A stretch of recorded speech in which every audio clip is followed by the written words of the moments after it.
This episode is brought to you by Progressive Insurance. Do you ever think about switching insurance companies to see if you could save some cash? Progressive makes it easy. Just drop in some details about yourself and see if you're eligible to save money when you bundle your home and auto policies. The process only takes minutes, and it could mean hundreds more in your pocket. Visit Progressive.com after this episode to see if you could save. Progressive Casualty Insurance Company and Affiliates. Potential savings will vary. Not available in all states. Hi, I'm Maria Thea Harris of Velo Sews on social media. Welcome back to Sew 50's podcast on Sew Organised Style. Make sure you like and subscribe to Sew Organised Style podcast on your podcast app and on YouTube. I really do feel like there's a lot in here for, again, those three groups that we talked about specifically. People who want to know more, being basically everybody, but home sewists specifically who are sewing and doing pattern adjustments at home and kind of understanding a lot of that body balance stuff that we talked about. And then, students, obviously, because of what there is, and then industry professionals who may or may not work in that size range. That's Gabby Brown. She's the co-author of Plus Size Pattern Making for Womenswear.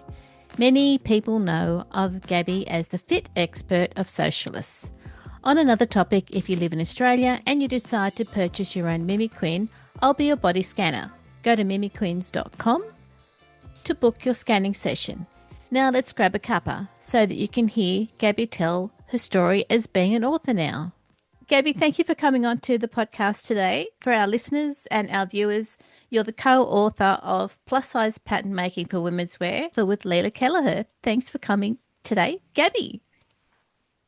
Thank you, Maria. Thank you so much for having me. I always love chatting with you.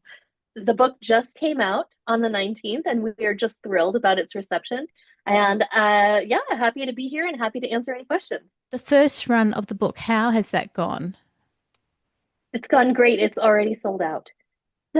Wow. It's 850 books that have gone out to retailers, gone out to individual sales, so they're running into a second reprint already, and it's not even been 2 weeks. So the response has truly just been amazing.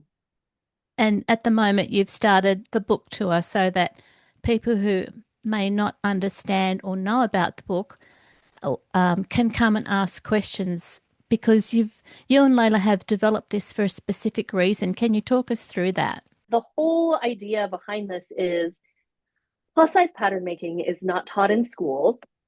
And the place where you learn it is in industry, if you're lucky, or you figure it out on your own. And we wanted to change that, obviously. We want to provide a resource. We want to get people while they're young, get them talking about it, so there's an expectation going into the industry to know to ask about this.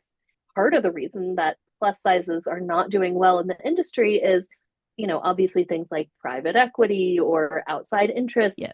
But there's so much money being left on the table in ready to wear. And a lot of folks who are interested in doing it, but maybe have never tried it, so are afraid. So we want to bring familiarity, bring awareness to the vocabulary, to what things look like, to techniques, to thinking in a little bit of a different way. It's not harder. It's just different. So we want to make sure that young people coming into the industry feel comfortable enough to be able to work in it. The way that you and Leila have structured the book seems to be focused, from my perspective, on the designers that are coming through, and you've got all of the basics about, as you said, the market, bodies, and also the concepts. Right. So we talk in the book kind of about where the ready-to-wear industry stands currently. Yep. And it is not great. Funny, about that. Yeah. It's funny about that. So then we talk about kind of the techniques and tools that you might use going into this. If you think about a standard pattern making textbook, there's always a section that's like, you need a French curve, you need a ruler, you need a good eraser, you need a blah, blah, blah. And our section says specifically, you don't need anything different than that to do this. In fact, you might not even need all of those tools. For example, French curve might not be useful for this size range at all. So we kind of explain a little bit more about that. We talk about how to use fit forms, how to pad them out to the size that you need. We go over a lot of different a lot of different techniques on how to do that, how other people are working, which I thought was really one of the most fascinating parts about doing the research for this, is kind of seeing how other people are making this work for them. It's really fast. It's really interesting. We talk about how to measure. We talk about how to write a size chart.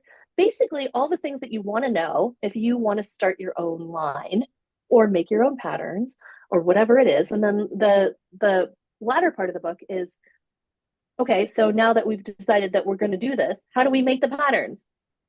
So we have patterns for, I think, 10 or 11 different blocks that will get you to your own capsule collection. They are, I will say, supplementary pattern making instructions. So, for example, things like drafting a facing, drafting a collar, that's not any different than it would be for a straight size book. So we didn't bother to put that instruction in. It's far more important for us to talk about body balance or changes that might be needed if you are dealing with a larger front abdomen.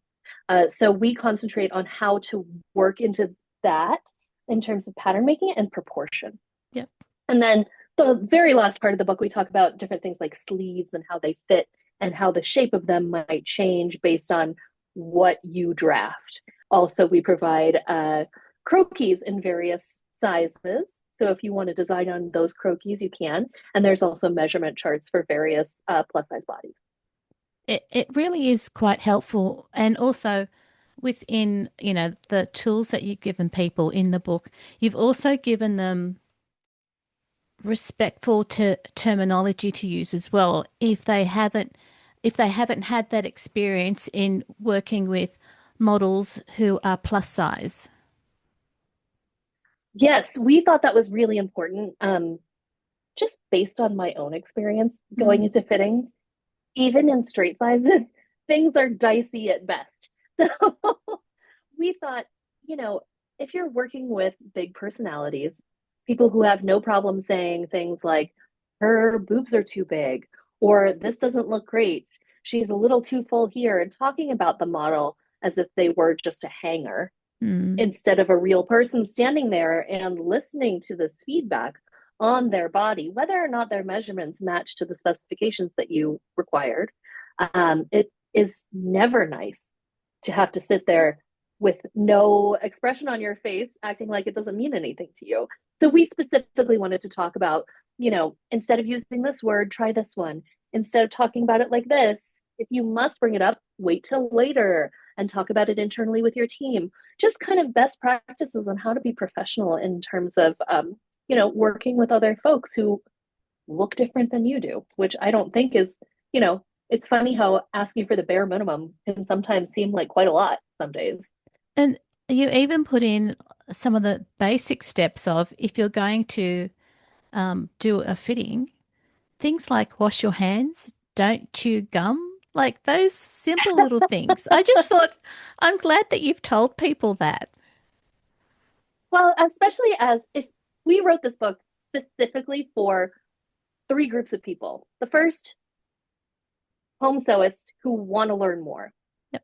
The second, industry professionals who want to work in this area and haven't. And the third, students who are 18, 19, 20 years old, who've never been in a fit room before, who've never been in a meeting before. So they don't know that it's rude to stand up in front of 10 people chewing gum, or they don't know that you shouldn't, smoke a cigarette, then run into your fitting and start pinning really close to your model's face.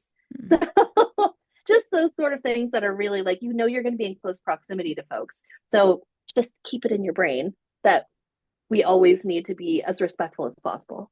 I saw the table and I thought, good on you having that in there. Gabby, you did say that, the book has got the three groups of people who would like to use it. And as a home sewer, when I looked at how you pad out a form or create a form that suits you, that was really helpful. Having a fit form in the first place is a luxury. I completely understand that. And I know a lot of people don't have one, but I feel like it's so worth it, especially if you're working with another person or even just for yourself and you want to have that around longer term than just, a day or two. When I was looking at the photos of Martha in the various clothes, she had the hugest smile on her face. She must have been so happy to be wearing clothes that fit her. She was just glowing from within. And I feel like she's just like that. She's just a magical person. I will say that the capsule collection that we did make for the book, we drafted them all for a size 1X using the Alvanon Bold Curve North American Plus, which is a fairly new subset of data for them. And then we customized it further for Martha. So we kept fitting into the 1X and then we kept fitting into the 4X, which was her size. Right. So in addition to designing and making a whole collection in the first place, it then went further into final fits for two different sizing, which in retrospect, I'm like, why did we do that? That was so much work. But I think it makes such a difference, being able to see that on a real body instead of just a fit form. Mm-hmm. And, the colors that you used and the fabrics, it was good that you were able to get those from who was the supplier for the fabrics again? Blackbird, they Oh, dropped everything for us and sent us the most beautiful options. And they were truly wonderful to work with. I think both of us were just kind of bowled over, but again, by how much support that we had going into this. And they provided all of the fabric for free. And it was just so beautiful. And of course, at the end of it, because we had made everything in Martha's size for Martha, she got to take all of it. So oh, yeah, the perils of hopefully working she's as a fit. wearing it well. Yeah. Yes, exactly. Now, when Yeah. I looked at the book, because I got an advanced copy, it was good to see that you've had some really good research assistants, and there was one in particular, Anna, and I really loved how you were supportive of her future in that acknowledgement. She was really wonderful. She, I think, was one of our longest running research assistants. We still chat to this day. She was just so helpful and really kind of ready to drop everything for us. One thing that I don't know if a whole lot of people are aware of, that when we were developing the drafting for the capsule collection, we tested every single one, not just in the 1X and the 4X, but we started off testing them with our research assistants who happened to be in smaller bodies.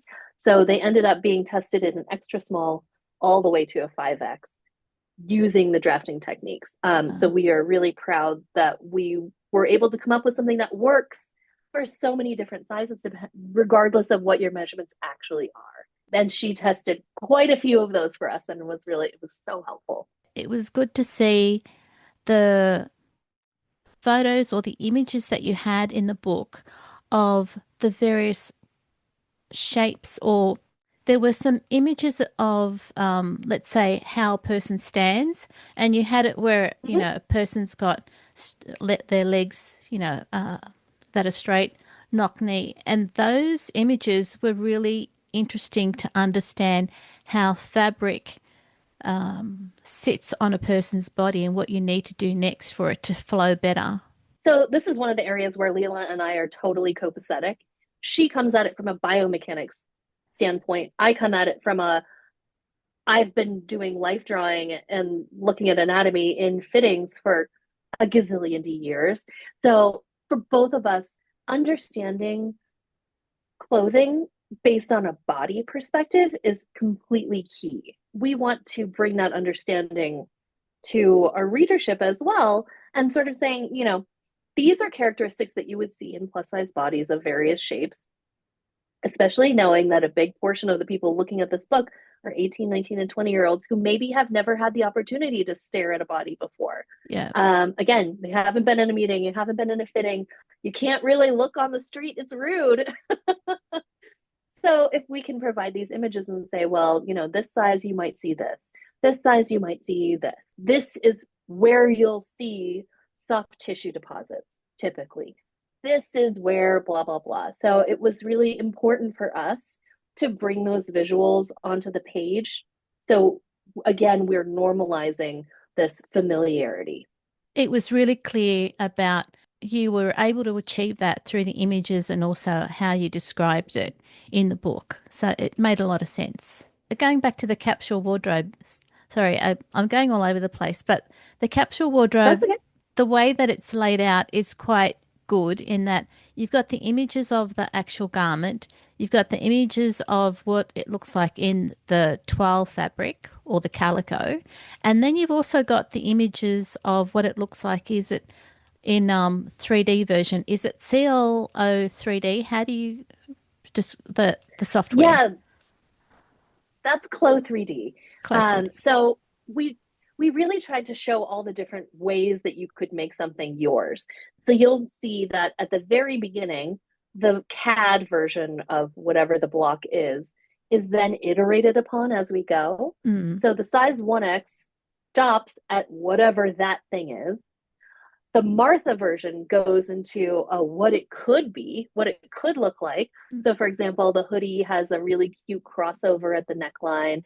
We cropped the front and gave it a step hem, but we didn't put any of that in the book because we really want to say, don't let this block dictate where you stop creating. As far as the Clo 3D, we also understand that a lot of folks are being taught in 3D software at school. So this is an opportunity to say these avatars are yep. available. This is what you'll see. This is what you'll work with. And again, bring that familiarity in and show them these are all the different ways that you could see this. The other thing that we put in was tech packs. So we had to make tech packs because some of those blocks we ended up working with a sample room to create. Some of them we sewed ourselves, but some of them we were like, this would look way better if a professional did this, just in terms of the time frame that we're working within. So we had to make a tech pack for those. And we thought, well, why not put that in too? These folks will also eventually have to learn at least what that is.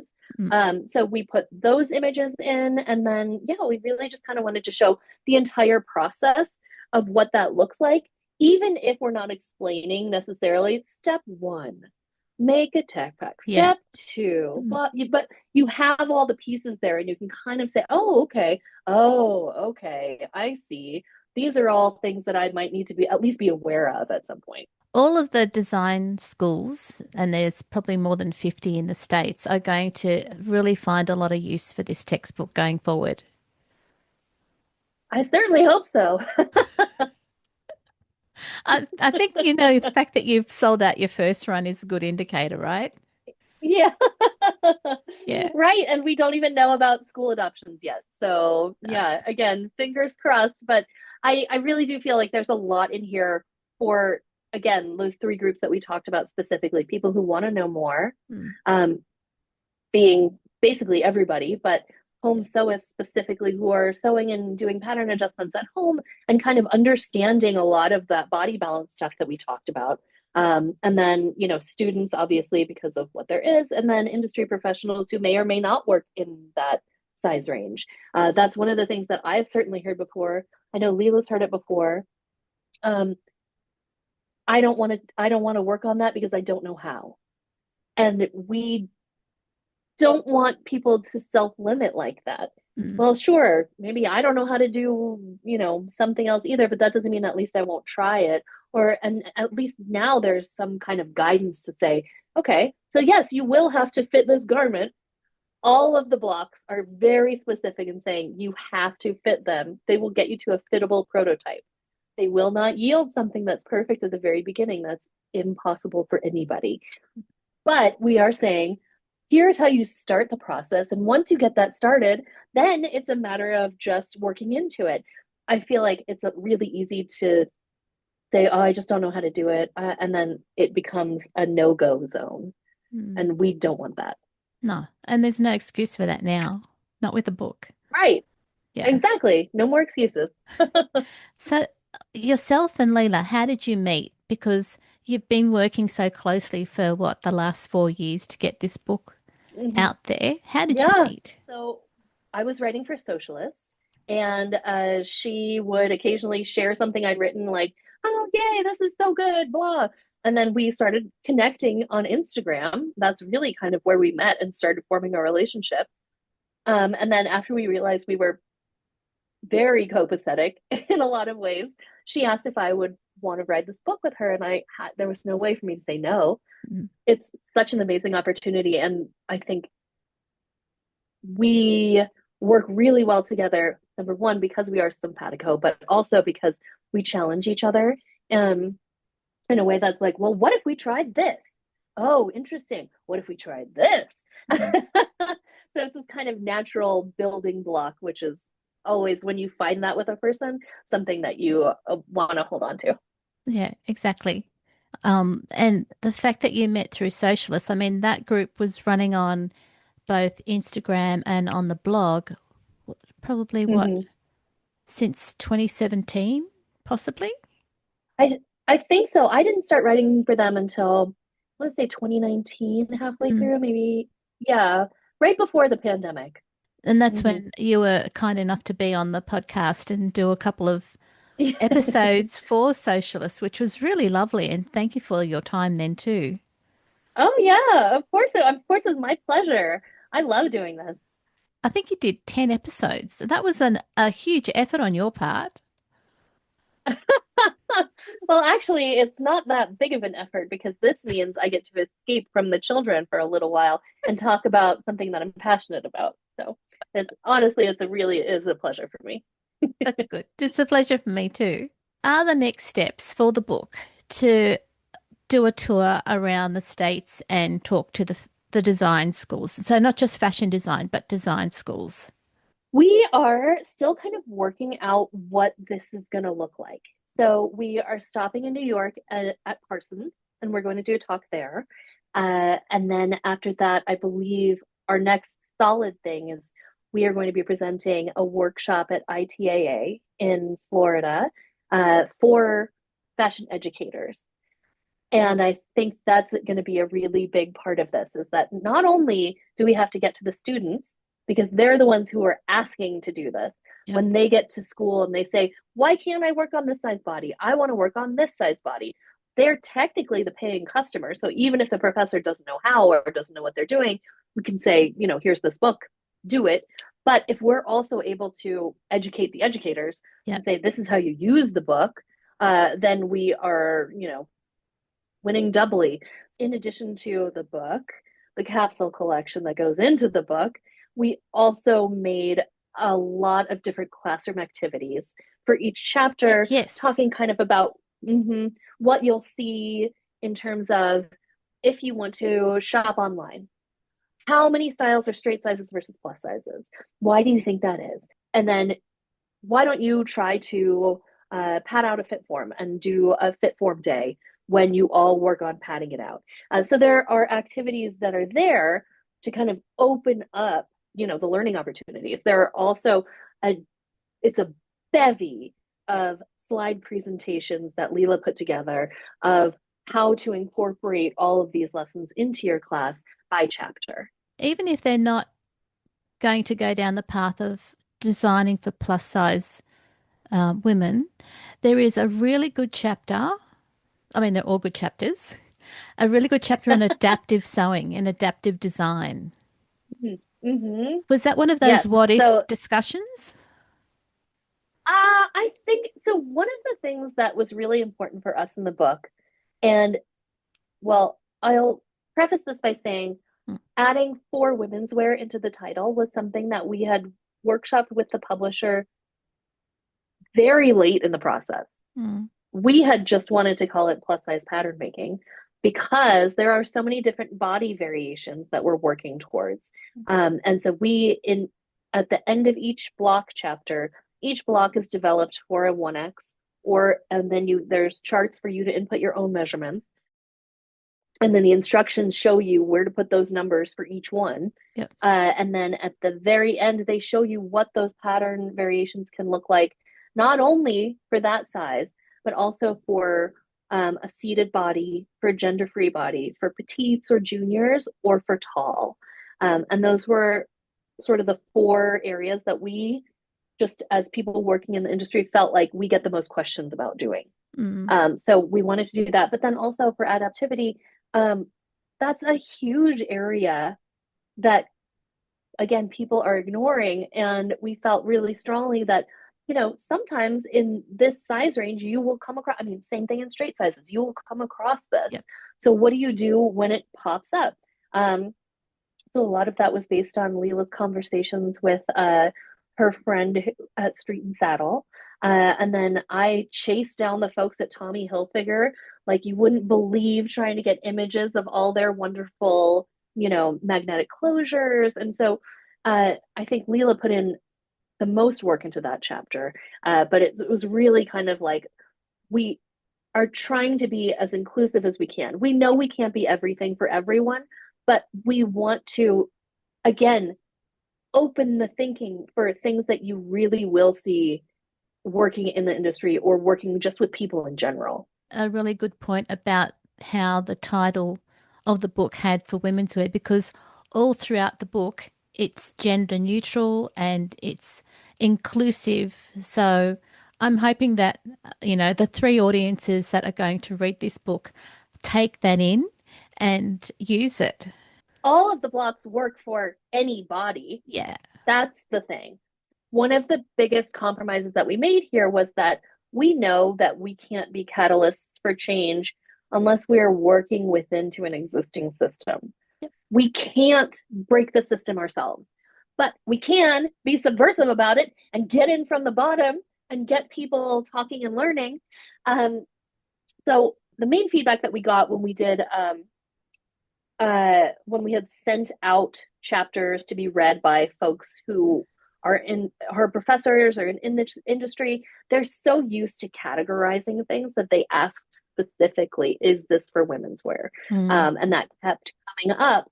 So we thought, well, okay, if we can compromise here, but make it clear to audiences that they can expect to be able to make anything that they want from this particular capsule collection, then we've done an okay job. Even if, and again, we compromised on saying plus size. That's an industry term. And we had wanted to say large bodies, but we also have to understand that a lot of folks aren't ready to speak that way or be as radical that some people are. And that's fine. And we also are talking to people who've never heard of stuff like this. We have to kind of bridge the gap somewhere. It's one of those things where you just have to figure out where you can step and still make the point that you want to make. Yep, exactly. Gabby, for people who are home sellers like myself and we want to buy the book, what parts should we be focusing on for our own use and understanding? I would recommend specifically the chapter 2, looking at familiarizing yourself with bodies. The measuring chapter. Everybody always needs help with learning how to measure. And we specifically talk about better ways to do that than just find your smallest point at your waist. Oftentimes that's not actually your waist. So we go more specifically about how to take measurements throughout the drafting chapters. And frankly, throughout the entire book, we have a set of what we've been calling tips. So industry tips, fitting tips, construction tips, and they're little, text blocks that pop out and give kind of a little aside of like, oh, if you're fitting, you might want to pay attention to this particular area. Or I think in the underwear chapter, there's something about, we find that gussets usually are placed too far backwards, and you might find this as well. Just small things that we have found about developing clothing, making clothing, sewing clothing, whether that's in a production capacity or at home, that we thought might be useful for folks to just think a little bit more deeply about in their own practice. I found the tips were really insightful as I was going through the book, and they were like little aha moments. Yeah. And for us too, as we were writing it, we thought, we can't not include this, but how do we say this, and it became sort of an actually helpful tool for us to say, okay, breakout box, here's this tip. So that, and then obviously again through the drafting chapters, one of the things that we did, and this may not be obvious to a home sewist audience, is that obviously you might not want to draft your own patterns. However, one of the things that we do differently from drafting books is that instead of saying connect point A to point B, add 5/8 of an inch, but we're not going to tell you why, we go through and say, connect the front neck to the front waist with this line, divide it here, and here's why. And then explain kind of how we're breaking a proportion, how we're making these decisions about what the shapes even look like in the first place and why, which I think might be really useful for understanding when you're looking at a pattern and you say, oh, I know why that armhole shaped that way because I read it in this book. So there's a lot of information in there for a lot of folks, and we really hope that you get a lot out of it. I'm encouraging listeners and viewers to make sure that even if they find the book in a bookstore, which they probably won't because it'll be sold out, but anyway, if they look at it, that they know why it's been developed and how useful it's going to be for their own sewing practice. I hope so. Maria, this has been wonderful. Thank you so much. Oh, Gabby, thank you for your time to be on the podcast today and for all the other episodes that you've been on. Gabby, I also want to congratulate you and Leila for, getting plus size pattern making for women out right now because we really need it, and for being on the podcast for Sober 50 as well. Thank you so much for having me. It's really been wonderful. And thanks everybody for listening. This is always a pleasure to speak with you. Same here. Thanks, Gabby. Bye. Bye. This episode of Organized Style Podcast for Sober 50 was both video and audio produced by me, Maria Theoharis, in my sewing room, with permission of Gabby Brown. Sound by Knife on YouTube. Many thanks for the ongoing monthly support of the podcast Patreon contributors. Their paid Patreon membership enables me to create these video and audio podcasts for you for free. You can subscribe to Organized Style Podcast, but with an S, not a Z, on all good podcast apps and on YouTube. And yes, if you live in Australia and decide to purchase your own Mimiquin, I'll be your body scanner, so go to mimiquins.com. Make sure you go back and listen to our free Sober 50 podcast archive on Organized Style Podcast. Make sure you tag your post on Instagram with @ShareSober50 so we can find you faster. I look forward to joining you in your sewing room next time. Stay safe, everyone. If you like the show, please take a moment to rate, review, and subscribe. It really does help the show to grow. Thank you for listening.